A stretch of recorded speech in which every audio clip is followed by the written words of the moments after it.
Greetings and salutations. Thank you for your support. My name is Jared Duke.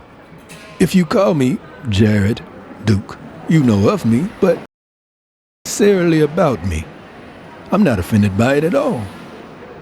Jared is the name my mother gave me, and Duke identifies me with my family. It is a powerful name that means ruling, commanding fist of a leader. I woke up one day and I realized I was physically stronger and more resilient than everyone around me. This wasn't an accident.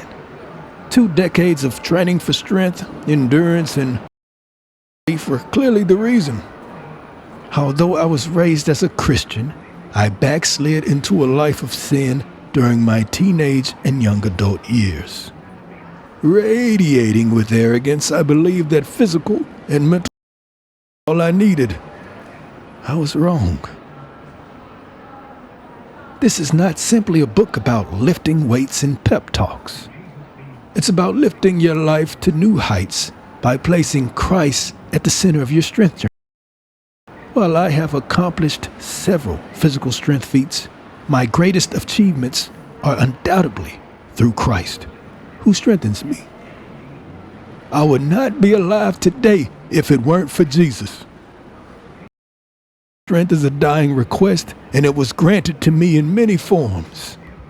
I was in intense spiritual warfare for 2 years. There was a war for my heart, mind, body, and soul. Stories I can use from this time to show you God's power, but I'll only share one. It's like I was watching the entire thing from inside of my own body. I was immune to all this going back and forth throughout the facility. "I'd like to make an exchange," I boomed out. My senses were heightened as I was filled with this dominating influence of love, fearlessness, empowerment, knowledge, wisdom, and righteousness. After a moment of silence that only lasted a few seconds, but felt like decades, 2 deputies observed the dislodged door. Its positioning displayed forced entry. They walked in cautiously while examining as they passed. There were large cracks in the glass of the door with the latch still engaged. Lightning spreading through the glass burned brightly in my mind as the music blared. The cadence from the drums thumped repeatedly from the store's intercom and aided with intimidation. Then at the staff and back at me. What's going on here?" one of them asked. I was boldly standing in front of the customer service desk, glaring at everyone. My hoodie displaying years of wear and various paint stains cloaking the burdens of an oppressed, enraged black man. I looked them in the eyes and said, "My father's not happy. Do you understand?" Both deputies stared back and nodded their heads in unison.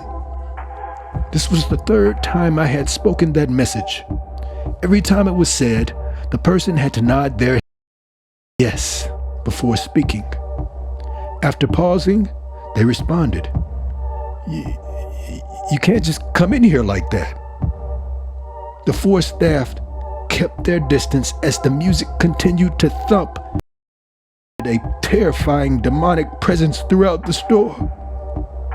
I shifted my gaze back and forth and declared, "There are a lot of things that God is not happy about. We have all been oppressed. All of us. Even you." I pointed at the Caucasian deputy. I proceeded to speak to their spirits. "Have you received Jesus in your heart?" He nodded his head yes. I looked at the black deputy with concern. I asked him, "How about you?" He nodded his head yes as well. exclaimed. God is not happy with what's going on here. I'd like to make an exchange. I glared at everyone, making sure that the message was delivered and received. The music poured. Everyone's eyes were fixated in my direction. One of the deputies stammered, "Yeah, you just can't come in here. It's closed. Put your hands behind." Both deputies looked at each other, then walked towards me and grabbed my arms. I could feel myself regaining control as I tried to relax. The power I felt was immensely indescribable. I had difficulty moving my arms back to be handcuffed, so they pulled forcefully and clamped the cuffs on very tightly. I complied as they escorted me outside towards the deputy's vehicle. I could feel blood circulation to my hands ceasing. "Officer, the cuffs are too tight," I said. By now, the that I had felt within me had subsided. Pain had begun to set in. "Officer, I can't feel my hands," I begged. The black deputy, Yeah, we got you. We'll loosen them in a minute." I stood there helplessly as they searched through my pockets and ignored my pleas. Finally, the deputy took my left hand and proceeded to cuff on my left wrist.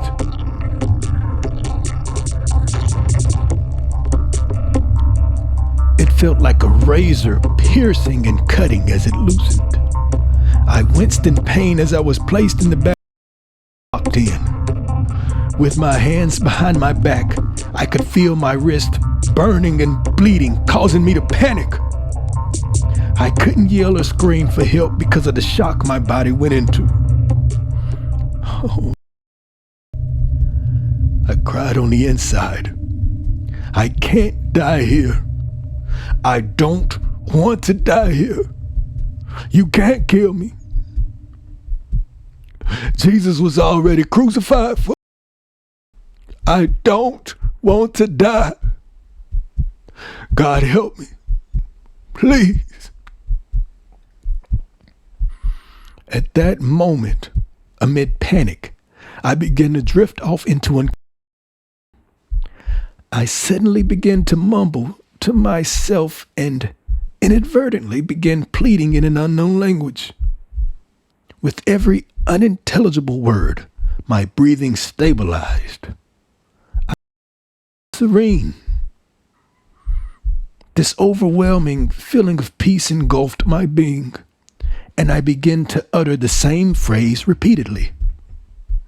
Something or someone instructed me to lean my weight onto my right side, onto the hand that was still cuffed tightly. I held myself in that position and continued to repeat the same phrase that was bestowed upon me. I knew what I was saying, but I didn't know how I was saying it. The phrase was interpreted as, "God, give me strength."